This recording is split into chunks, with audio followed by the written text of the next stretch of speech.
Hey, what's up guys? How you doing? It is La5ty here. Welcome to Sunday. Welcome to Random Pick Day. Now I thought today, team of the season is like over. But what we have got is like settled prices on TOTS players. So there must be some that are kind of near that discard value that are complete gems that we could be able to use today in our video.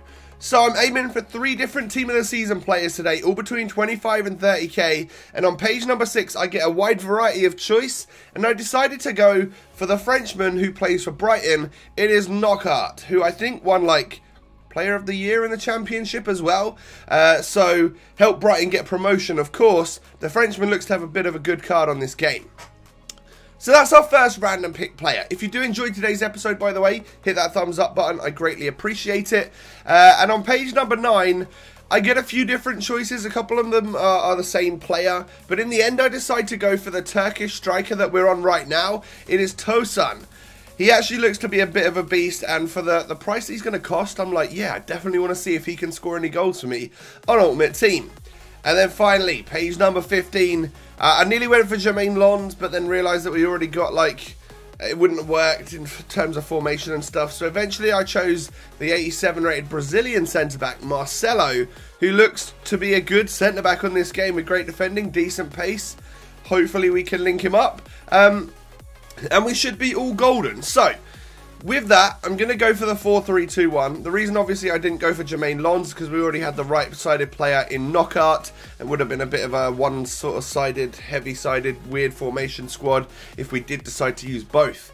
Left centre-back for Marcelo, out-and-out striker for TOTS, and then right forward for Knockaert himself. I guess I'll change his position in just a moment so that he is in the correct like chemistry and all of that good stuff.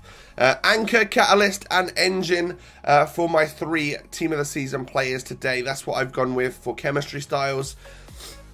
But the team itself looks a little bit like this. We've got the Spanish goalkeeper who does play for Besiktas in the squad to link up to Marcelo. And then we've got a bit of a Brazilian thing going on at the back. We've got Marcelo on one side. We've got a Portuguese player in Ricardo Pereira. Looks like an amazing TOTS player on this game as our right back. Getting a little trio of Nice players there between Dante, Cyprian and Ricardo Pereira.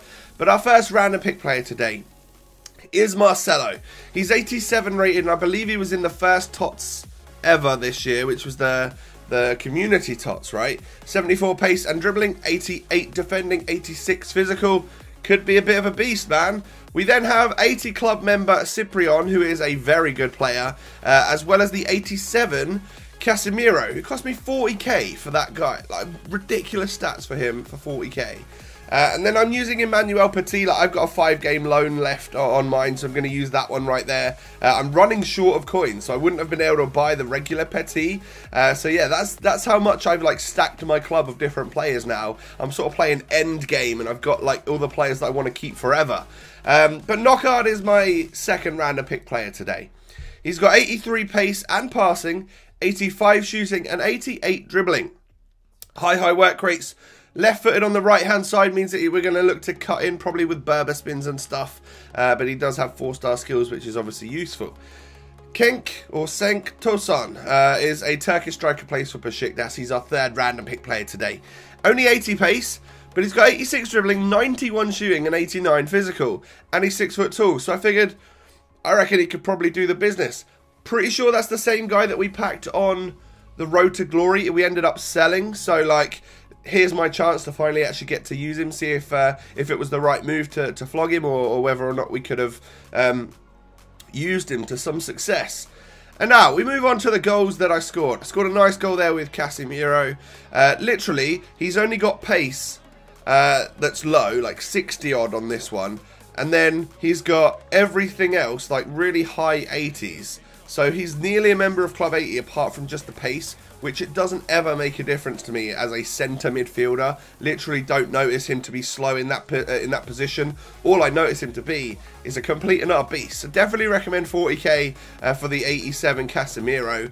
We actually did get a couple of goals with Emmanuel Petit as well. I remember using him when I had the loan version over on the Road to Glory and thinking, I don't know, he's a bit of a waste. Like, he was not the greatest of players for us, but ever since, like, when I stick him into a team every now and again now, like, I actually find him to be a really good legend on this game. So even though there's lots of players with way better stats than him now, still think he kind of holds his own, and he's a decent legend on this game.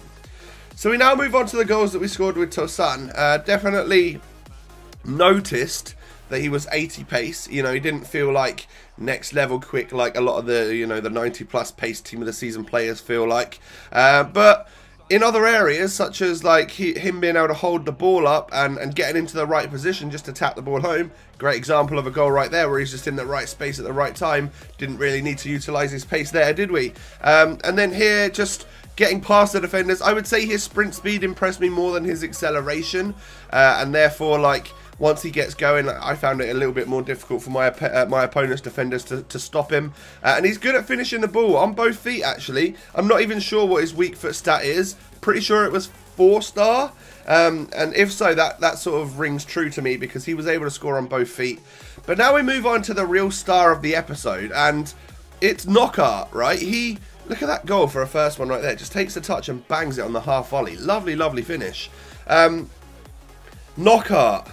Like, I wasn't expecting too many great things from this player because, yeah, he's got good stats and all that, but there are so many players with way, way, way better stats now.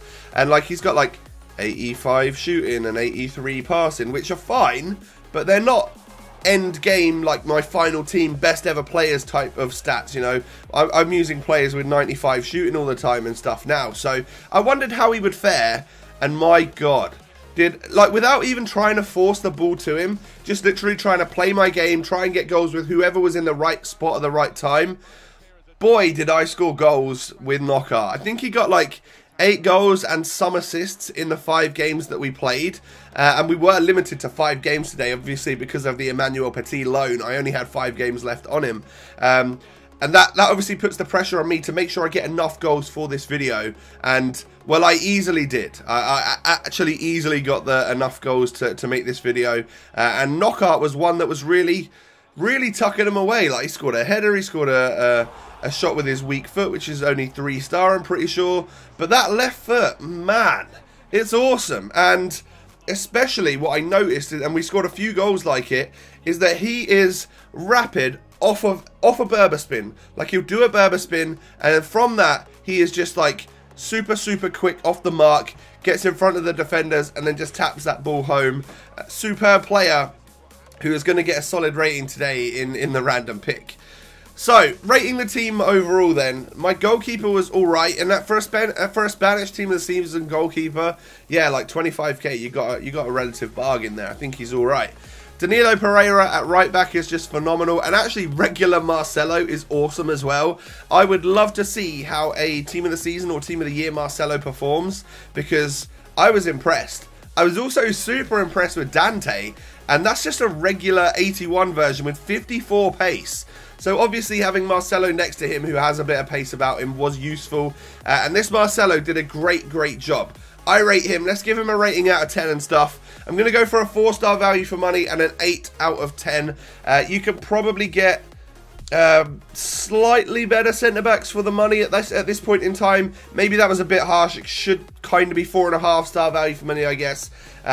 But the only probably reason that I brought him down a little bit of a notch is because I didn't notice too much of a difference between him and Dante in this situation. But actually, I think they probably played to each other's strengths. Ciprian and Casemiro, absolute god tier players on this game. Recommend them highly. And Petit as well. Like, if you've still got a loan on your Petit, give him a shot. Give him a play in your team because he's very good. And then Fryer on the left-hand side, definitely the weakest link in the team. He's quick and stuff, but he doesn't really have any end product. And then Tosan. Tosan's going to get a 4-star value for money as well.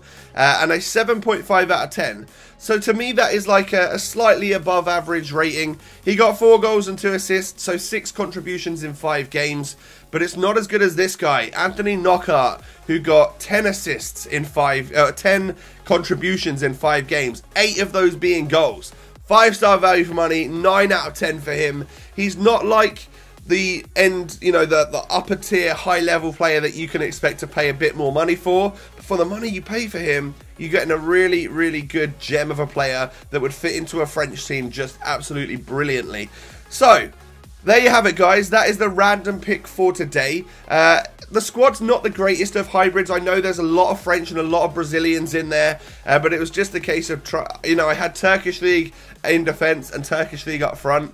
So without half my team being Turkish League, I needed to somehow get other players in there, and I made use of nations and stuff, right? So if you've enjoyed the episode, please don't forget to smash a thumbs up, sub to the channel if you're new, turn those notifications on, of course, so you don't miss an upload, and I'll catch you next time. Peace.